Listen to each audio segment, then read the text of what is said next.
Um, yeah, I don't know what else to say. So we will jump in. Nice to have you, DJ Gur. I'll show you the pictures as they come. So the first picture, obviously, the famous hitchhiking thumb. The Hitchhiker's Guide to the Galaxy. And it is, my hair's all over the place today.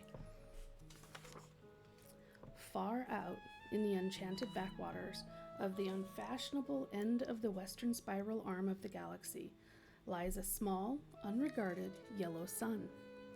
Orbiting this at a distance of roughly 98 million miles is an utterly insignificant little blue-green planet whose ape-descended life forms are so amazingly primitive that they still think digital watches are a pretty neat idea. This planet has, or rather had, a problem, which was this. Most of the people living on it were unhappy for pretty much of the time. Many solutions were suggested for this problem, but most of these were largely concerned with the movements of small green pieces of paper, which is odd because on the whole, it wasn't the small green pieces of paper that were unhappy. And so the problem remained. Lots of the people were mean, and most of them were miserable, even the ones with digital watches. Many were increasingly of the opinion that they'd all made a big mistake in the coming down from the trees in the first place.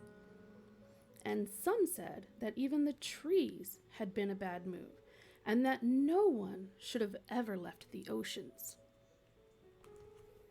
Oh, hi, Dark Menace.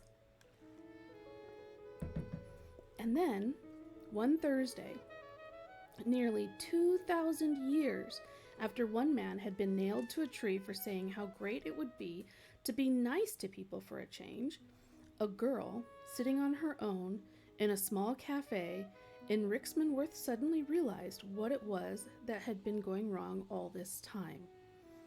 And she finally knew how the world could be made a good and happy place. This time, it was right. It would work, and no one would have to get nailed to anything. Sadly, however, before she could get to a phone to tell anyone about it, a terrible, stupid catastrophe occurred, and the idea was lost forever. This is not her story. This is the story of that terrible, stupid catastrophe and some of its consequences. It is also the story of a book called The Hitchhiker's Guide to the Galaxy.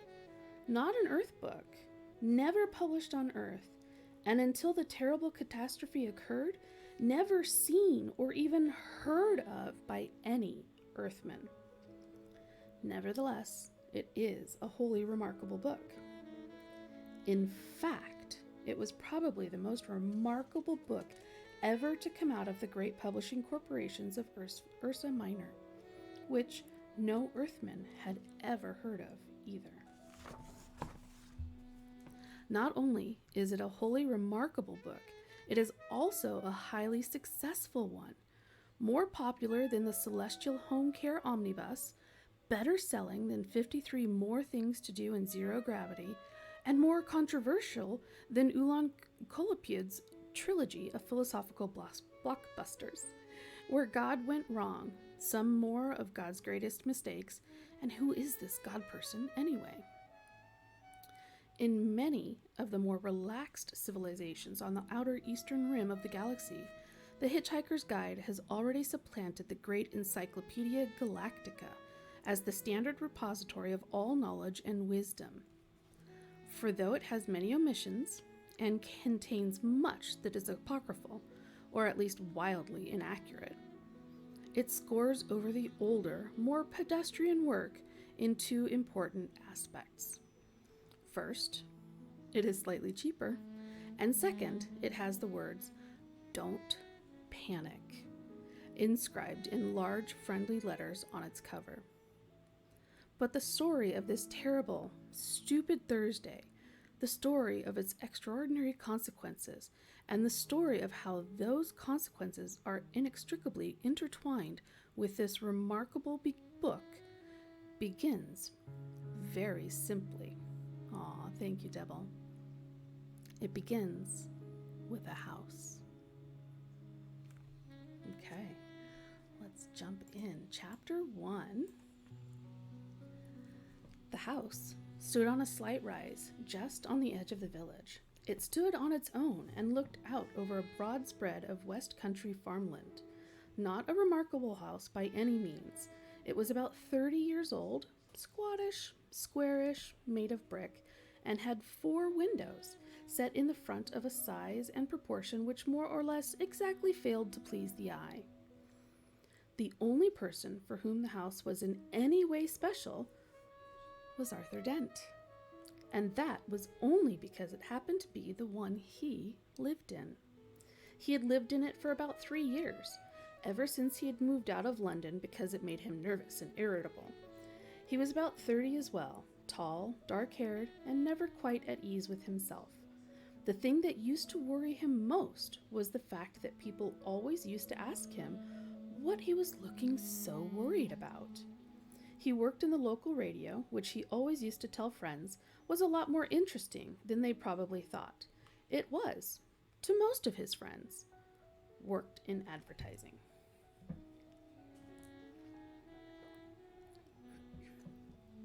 On Wednesday night, it had rained very heavily.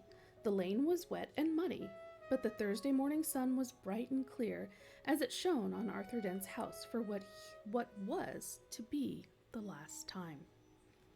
It hadn't properly registered yet with Arthur that the council wanted to knock it down and build a bypass instead. At 8 o'clock on Thursday morning, Arthur didn't feel very good. He woke up bleary, got up, wandered blearily around his room, opened a window, saw a bulldozer, found his slippers, and stomped off to the bathroom to wash. Toothpaste on the brush, so scrub. Shaving mirror pointed at the ceiling, he adjusted it. For a moment, it reflected a second bulldozer through the bathroom window. Properly adjusted, it reflected Arthur Dent's bristles. He shaved them off, washed, dried, and stomped off to the kitchen to find something pleasant to put in his mouth. Kettle, plug, fridge, milk, coffee. Yawn. The word bulldozer wandered through his mind for a moment in search of something to connect with. The bulldozer outside the kitchen window was quite a big one. He stared at it. Yellow, he thought, and stomped off back to his bedroom to get dressed. Passing the bathroom, he stopped to drink a large glass of water and another. He began to suspect he was hungover. Why was he hungover? Had he been drinking the night before? He supposed that he must have been. He caught a glint in the shaving mirror. Yellow, he thought, and stomped on to the bedroom. He stood and thought. The pub, he thought. Oh dear, the pub. He vaguely remembered being angry about something that seemed important. He'd been telling people all about it, telling people about it at great length. He rather suspected his clearest visual recollection was of glazed looks on other people's faces. Something about a new bypass he'd just found out about. It had been in the pipeline for months, only no one seemed to have known about it. Ridiculous! He took a swig of water. It should sort itself out, he decided. No one wanted a bypass. The council didn't have a leg to stand on. It would sort itself out. Goodness, what a terrible hangover it had earned him, though. He looked at himself in the wardrobe mirror. He stuck out his tongue. Yellow, he thought. The word yellow wandered through his mind in search of something to connect with. 15 seconds later, he was out of the house and lying in front of a big yellow bulldozer that was advancing up his garden path. Mr. L. Prosser was, as they say, only human. In other words, he was a carbon-based, bipedal life form descended from an ape. More specifically, he was 40, fat, and shabby, and worked for the local council. Curiously enough, though he didn't know it, he was also a direct male-line descendant of Genghis Khan. Though intervening generations and racial mixing had so juggled his genes that he had no discernible Mongoloid characteristics, and the only vestiges left in Mr. L. Prosser of his mighty ancestry was a pronounced stoutness about the tongue and a predilection for little fur hats. He was by no means a great warrior. In fact, he was a nervous, worried man. Today, he was particularly nervous and worried because something had gone seriously wrong with his job, which was to see that Arthur Dent's house got cleared out of the way before the day was out. "Come off it, Mr. Dent," he said. "You can't win. You know, you can't lie in front of the bulldozer indefinitely." He tried to make his eyes blaze fiercely, but they just wouldn't do it. Arthur lay in the mud and squelched at him. "I'm game," he said. "We'll see who rusts first." "I'm afraid you're going to have to accept it," said Mr. Prosser, gripping his fur hat and rolling it round the top of his head. "This bypass has got to be built, and it's going to be built." "First I've heard of it," said Arthur. "Why's it got to be built?" Mr. Prosser shook his finger at him for a bet, then stopped and put it away again. "What do you mean?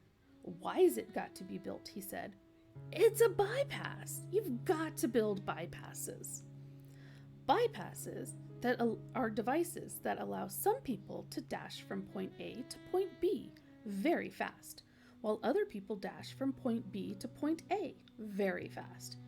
People living at point C, being a point directly in between, are often given to wonder what's so great about point A that so many people from point B are so keen to get there, and what's so great about point B that so many people from point A are so keen to get there.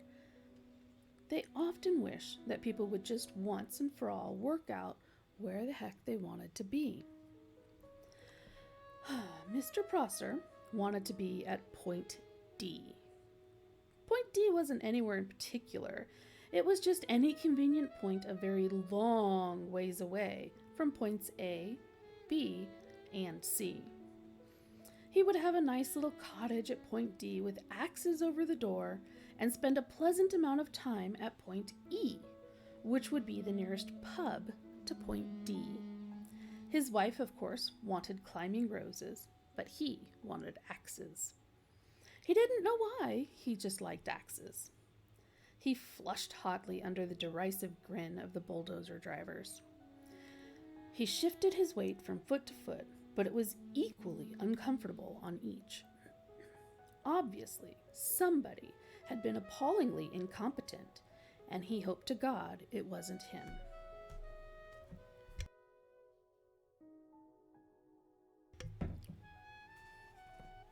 Mr. Prosser said, "You were quite entitled to make any suggestions or protests at the appropriate time, you know." "Appropriate time?" hooted Arthur. "Appropriate time? The first I knew about it was when a workman arrived at my home yesterday. I asked if he'd come to clean the windows, and he said no, he'd come to demolish the house. He didn't tell me straight away, of course. Oh no!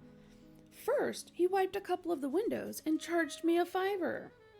Then he told me. But Mr. Dent, the plans have been available in the local planning office for the last 9 months. Oh, yes. Well, as soon as I heard, I went straight round to see them yesterday afternoon. You hadn't exactly gone out of your way to call attention to them, had you? I mean, like, actually telling anybody or anything? But the plans were on display. On display? I eventually had to go down to the cellar to find them. That's the display department. With a flashlight. Well, the lights had probably gone. So had the stairs. But look, you found the notice, didn't you? Yes, said Arthur. Yes, I did. It was on display in the bottom of a locked filing cabinet stuck in a disused lavatory with a sign on the door saying, "Beware of the leopard." A cloud passed overhead. It cast a shadow over Arthur Dent as he lay propped up on his elbow in the cold mud. It cast a shadow over Arthur Dent's house. Mr. Prosser frowned at it. "It's not as if it's a particularly nice house," he said. "I'm sorry, but I happen to like it. You'll like the bypass." "Oh, shut up," said Arthur Dent. "Shut up and go away. Take your bloody bypass with you. You haven't got a leg to stand on, and you know it." Mr. Prosser's mouth opened and closed a couple of times, while his mind was, for a moment, filled with the inexplicable but terribly attractive visions of Arthur Dent's house being consumed with fire, and Arthur himself running screaming from the blazing ruin, with at least 3 hefty spears protruding from his back. Mr. Prosser was often bothered with visions like these, and they made him feel very nervous. He stuttered for a moment and then pulled himself together. "Mr. Dent?" "Hello, yes," said Arthur. "Some factual information for you. Have you any idea how much damage that bulldozer would suffer if I just let it roll right over you?" "How much?" said Arthur. "None at all," said Mr. Prosser, and stormed nervously off, wondering why his brain was filled with 1,000 hairy horsemen all shouting at him. By a curious coincidence, "none at all" is exactly how much suspicion the ape descendant Arthur Dent had that one of his closest friends was not descended from an ape, but was in fact from a small planet somewhere in the vicinity of Betelgeuse, and not from Guilford, as he usually claimed. Arthur Dent had never, ever suspected this. This friend of his had first arrived on the planet Earth some 15 Earth years previously, and he had worked hard to blend himself into Earth's society, with, it must be said, some success. For instance, he had spent those 15 years pretending to be an out-of-work actor, which was plausible enough. He had made one careless blunder, though, because he had skimped a bit on his preparatory research. The information he had gathered had led him to choose the name Ford Prefect, as being nicely inconspicuous. He was not conspicuously tall. His features were striking, but not conspicuously handsome. His hair was wiry and gingerish, and brushed backward from the temples. His skin seemed to be pulled backward from the nose. There was something slightly odd about him, but it was difficult to say what it was. Perhaps it was that his eyes didn't seem to blink often enough. When you talked to him for any length of time, your eyes began involuntarily to water on his behalf. Perhaps it was that he smiled slightly too broadly and gave people the unnerving impression that he was about to go for their neck. He struck most of the friends he had made on Earth as an eccentric, but a harmless one, an unruly boozer with some oddish habits. For instance, he would often gatecrash university parties, get badly drunk, and start making fun of any astrophysicists he could find till he got thrown out. Sometimes he would get seized with oddly distracted moods and stare into the sky as if hypnotized until someone asked him what he was doing. Then he would start guiltily for a moment, relax, and grin. "Oh, just looking for flying saucers," he would joke, and everyone would laugh and ask him what sort of flying saucers he was looking for. "Green ones," he would reply with a wicked grin, laugh wildly for a moment, and then suddenly lunge for the nearest bar and buy an enormous round of drinks. Evenings like this usually ended badly. Ford would get out of his skull on whiskey, huddle in a corner with some girl, and explain to her in slurred phrases that honestly the color of the flying saucers didn't matter that much, really. Thereafter, staggering semi-paralytic down the night streets, he would often ask passing policemen if they knew the way to Beetlejuice. The policeman would usually say something like, "Don't you think it's about time you went off home, sir?" "I'm trying to, baby, I'm trying to," is what Ford invariably replied on those occasions. In fact, he was really looking forward for when he stared distractedly into the sky was in any given flying saucer at all. Actually, I'm going to reread that sentence. I savaged. Yes, dear.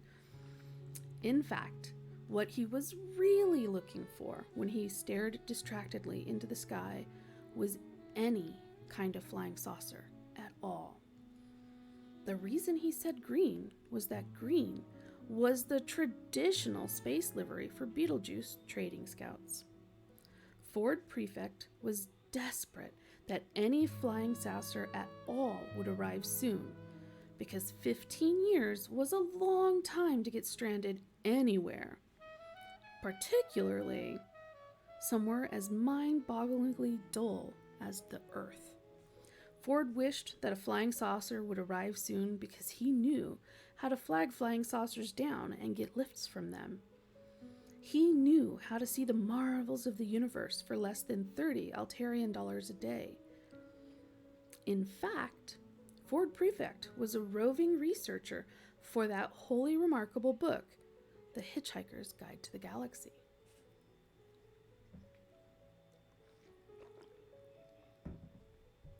Human beings are great adapters, and by lunchtime, life in the environs of Arthur's house had settled into a steady routine. It was Arthur's accepted role to lie squelching in the mud, making occasional demands to see his lawyer, his mother, or a good book. It was Mr. Prosser's accepted role to tackle Arthur with the occasional new ploy, such as the "for the public good" talk, or the "March of Progress" talk, or the "they knocked my house down once, you know, never looked back" talk, and various other cajoleries and threats. And it was the bulldozer driver's accepted role to sit around drinking coffee and experimenting with union regulations to see how they could turn the situation to their financial advantage. The earth moved slowly in its diurnal course. The sun was beginning to dry out the mud that Arthur lay in. A shadow moved across him again. "Hello, Arthur," said the shadow. Arthur looked up, squinting into the sun, and was startled to see Ford Prefect standing above him. "Ford! Hello! How are you?" "Fine," said Ford. "Look, are you busy?" "Am I busy?" exclaimed Arthur. "Well, I've just got all these bulldozers and things to lie in front of my house because they'll knock my house down if I don't. But other than that, well, no, not especially." "Why?" They don't have sarcasm on Beetlejuice, and Ford Prefect often failed to notice it unless he was concentrating. He said, "Good. Is there any place we can talk?" "What?" said Arthur Dent. For a few seconds, Ford seemed to ignore him and stared fixedly into the sky like a rabbit trying to get run over by a car. Then, suddenly, he squatted down beside Arthur. "We've got to talk," he said urgently. "Fine," said Arthur. "Talk." "And drink," said Ford. "It's vitally important that we talk and drink. Now, we'll go to the pub in the village." He looked into the sky again, nervous, expectant. "Look, don't you understand?" shouted Arthur. He pointed at Prosser. "That man wants to knock my house down." Ford glanced at him, puzzled. "Well, he can do it while you're away, can't he?" he asked. "But I don't want him to." "Ah, What's the matter with you, Ford? Said Arthur. Nothing. Nothing's the matter. Listen to me. I've got to tell you the most important thing you've ever heard. I've got to tell you now, and I've got to tell you in the saloon bar of the Horse and Groom. But why? Because you're going to need a very stiff drink. Ford stared at Arthur, and Arthur was astonished to find his will beginning to weaken. He didn't realize that this was because of an old drinking game that Ford learned to play in hyperspace ports that served the Madronite mining belts in the star system of the Orion Beta. The game was not unlike the Earth game called Indian Wrestling, and was played like this. 2 contestants would sit either side of a table, with a glass in front of each of them. Between them would be placed an old bottle of Jack's spirit, as immortalized in that ancient Orion mining song, "Oh, don't give me none more of that old Jack spirit. No, don't you give me none more of that old Jack spirit, for my head will fly, my tongue will lie, my eyes will fry, and I may die. Won't you pour me one more of that sinful old Jack's spirit?" Each of the 2 contestants would then concentrate their will on the bottle and attempt to tip it over and pour spirit into the glass of his opponent, who would then have to drink it. The bottle would then be refilled. The game would be played again and again. Once you started to lose, you would probably keep losing, because one of the effects of Jank's spirit is to depress telephasic power. As soon as a predetermined quantity had been consumed, the final loser would have to perform a forfeit, which was usually obscenely biological. Ford Prefect used to play to lose. Ford stared at Arthur, who began to think that perhaps he did want to go to the Horse and Groom after all. "But what about my house?" he asked plaintively. Ford looked at Mr. Prosser, and suddenly a wicked thought struck him. "He wants to knock your house down?" "Yeah, he wants to build." "And he can't because you're lying in front of his bulldozer?" "Yes, and I'm sure we can come to some arrangement," said Ford. "Excuse me," he shouted. Mr. Prosser, who was arguing with the spokesman for the bulldozer drivers about whether or not Arthur Dent constituted a mental health hazard and how much they should get paid if he did, looked around. He was surprised and slightly alarmed to see that Arthur had company. "Yes, hello? Has Mr. Dent come to his senses yet?" "Can we, for a moment," called Ford, "assume he hasn't?" "Well," sighed Mr. Prosser. "And can we also assume," said Ford, "that he's going to be staying here all day?" So all your men are going to be standing around all day doing nothing? Could be. Well, if you're resigned to do that anyway, you don't actually need him to lie here all the time, do you?" "What? You don't," said Ford patiently, "actually need him here." Mr. Prosser thought about this. "Well, no, not as such," he said. "Not exactly need." Prosser was worried. He thought that one of them wasn't making a lot of sense. Ford said, "So if you would just like to take it as read that he's actually here, then he and I could slip off down to the pub for a half an hour. How does that sound?" Mr. Prosser thought it sounded perfectly potty. "That sounds perfectly reasonable," he said in a reassuring tone of voice, wondering who he was trying to reassure. "And if you want to pop off for a quick one yourself later on," said Ford, "we can always cover for you in return." "Thank you very much," said Mr. Prosser, who no longer knew how to play this at all. "Thank you very much. Yes, that's very kind." He frowned, then smiled, then tried to do both at once. failed, grasped hold of his fur hat and rolled it fitfully round the top of his head, he could only assume that he had just won. "So," continued Ford Prefect, "if you would just like to come over here and lie down—" "What?" said Mr. Prosser. "Ah, I'm sorry," said Ford. "Perhaps I hadn't made myself fully clear. Somebody's got to lie in front of the bulldozers, haven't they? Or there wouldn't be anything to stop them from driving into Mr. Dent's house, will there?" "What?" said Mr. Prosser again.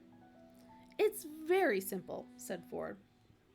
"My client, Mr. Dent, says that he will stop lying here in the middle of the mud on the sole condition that you come and take over for him." "What are you talking about?" said Arthur, but Ford nudged him with his shoe to be quiet.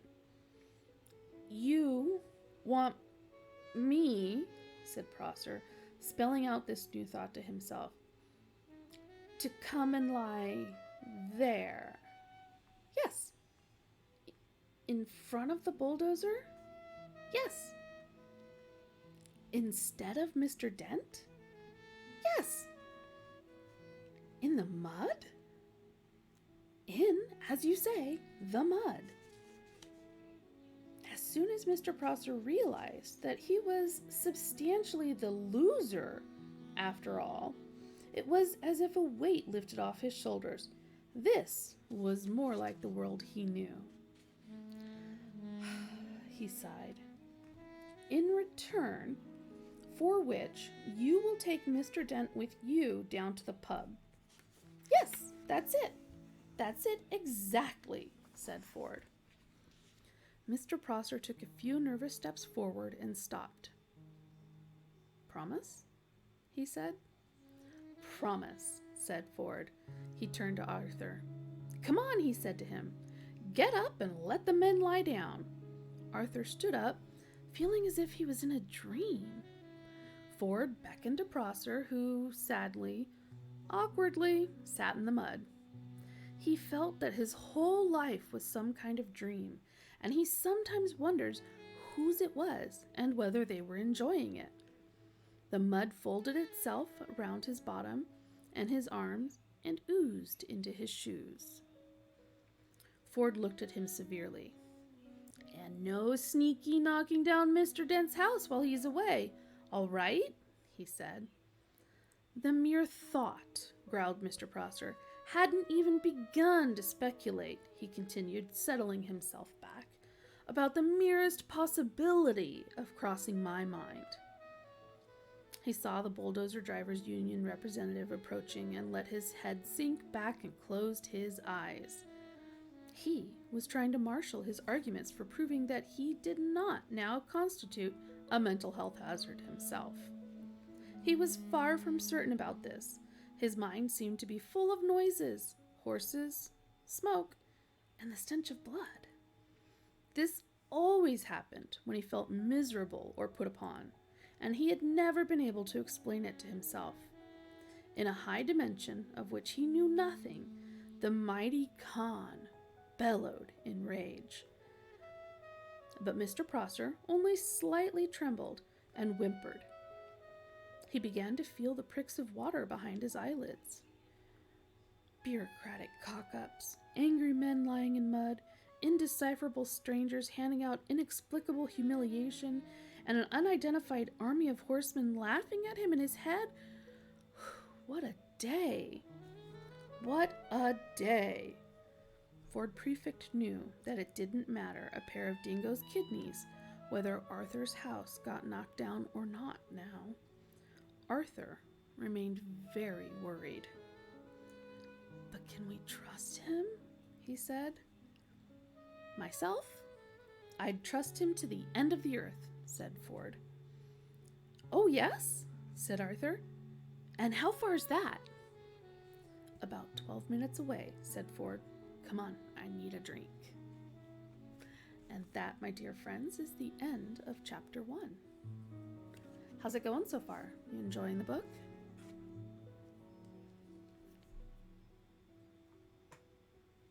You've been very quiet. Did I put you all to sleep?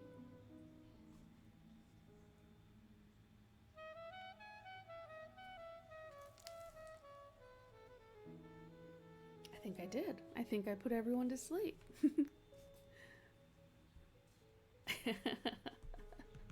That's good. I'm glad you guys are enjoying it. Looking for a pen and paper. Boop, boop.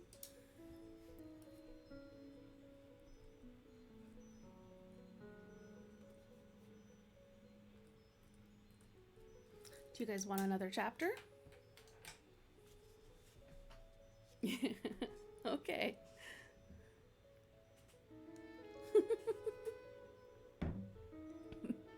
Better than popcorn? Okay. I don't know if I'd go that far, Tribs.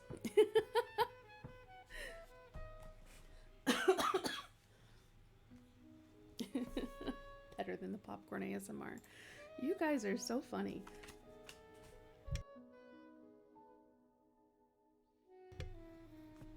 Okay.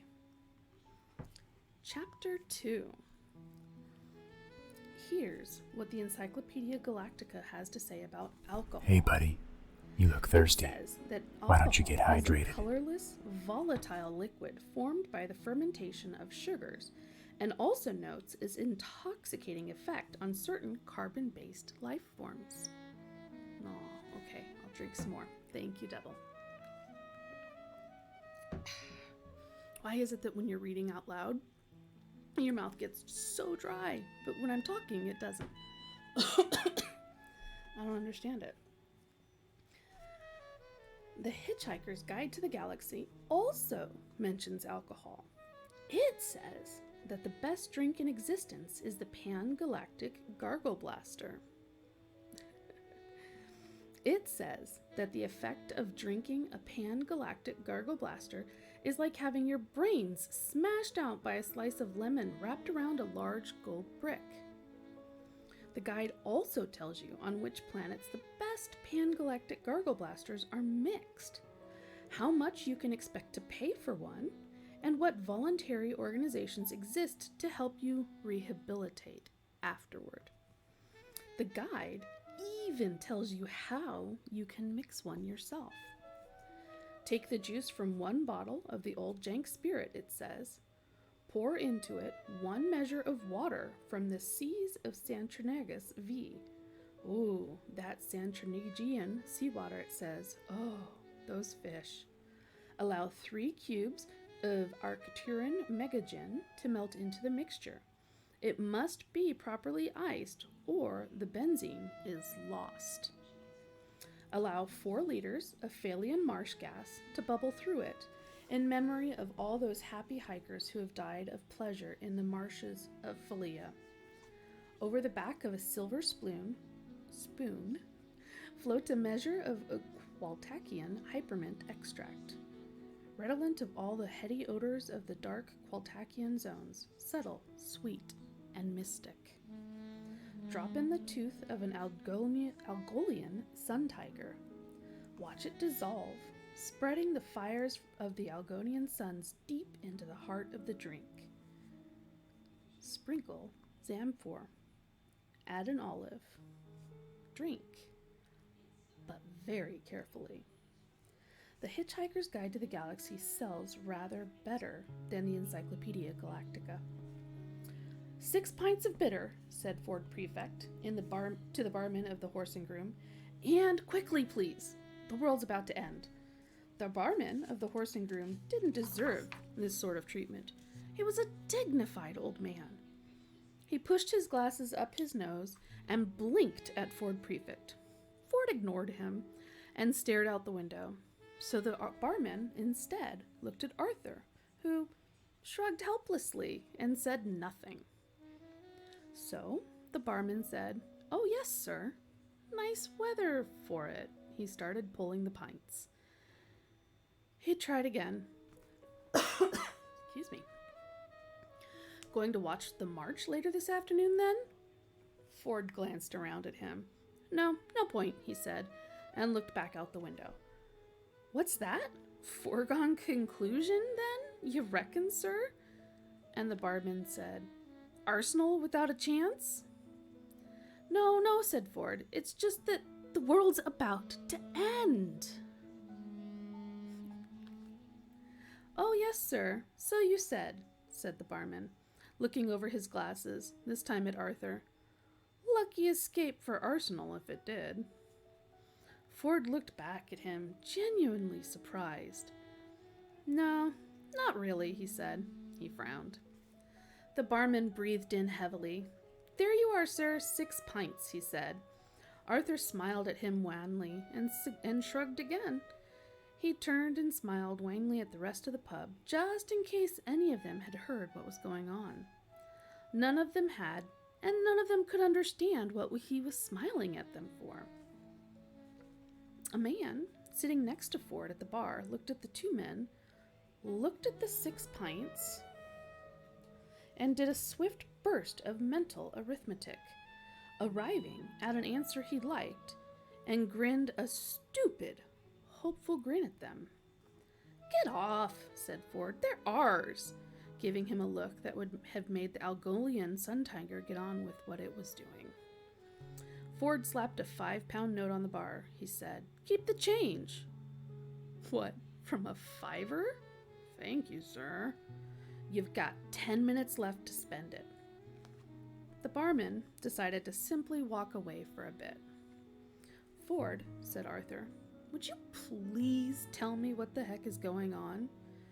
Drink up, said Ford. You've got 3 pints to get through. 3 pints? At lunchtime? The man next to Ford grinned and nodded happily. Ford ignored him. He said, Time is an illusion. Lunchtime, doubly so. Very deep, said Arthur. You should send that to Reader's Digest. They've got a page for people like you. Drink up. Why 3 pints all of a sudden? Muscle relaxant. You'll need it. Muscle relaxant? Muscle relaxant. Arthur stared into his beer. Did I do anything wrong today? He said. Or has the world always been like this, and I've been too wrapped up in myself to notice? All right, said Ford. I'll try to explain. How long have we known each other? How long? Arthur thought. About 5 years, maybe 6, he said. Most of it seemed to make some sense at the time. All right, said Ford. How would you react if I said I'm not from Guildford after all, but from a small planet somewhere in the vicinity of Beetlejuice? Arthur shrugged in a so-so sort of way. I don't know, he said, taking a pull of beer. Why? Do you think it's the sort of thing you're likely to say? Ford gave up. It really wasn't worth bothering at the moment. What with the world being about to end, he just said, Drink up. He nodded. Perfectly, factually, the world's about to end. Arthur gave the rest of the pub another wan smile. The rest of the pub frowned at him. A man waved at him to stop smiling at them and mind his own business. This must be Thursday, said Arthur to himself, sinking low over his beer. I never could get the hang of Thursdays. And that is the end of chapter 2. So Savage says your version is 3 ounces vodka, 3 ounces white rum, crushed ice, Sprite, and lemonade. That sounds yummy. I might have to try that. Yummy, yummy. Okay. Let's see how long chapter 3 is. We can do that. Do you guys want one more chapter?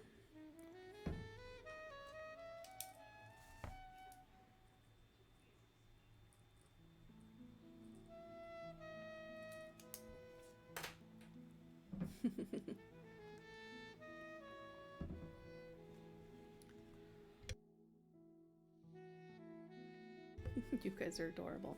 Okay. Chapter 3. On this particular Thursday, something was moving quietly through the ionosphere many miles above the surface of the planet. Several somethings, in fact. Several dozen huge, yellow, chunky, slab-like somethings. Huge as office blocks, silent as birds.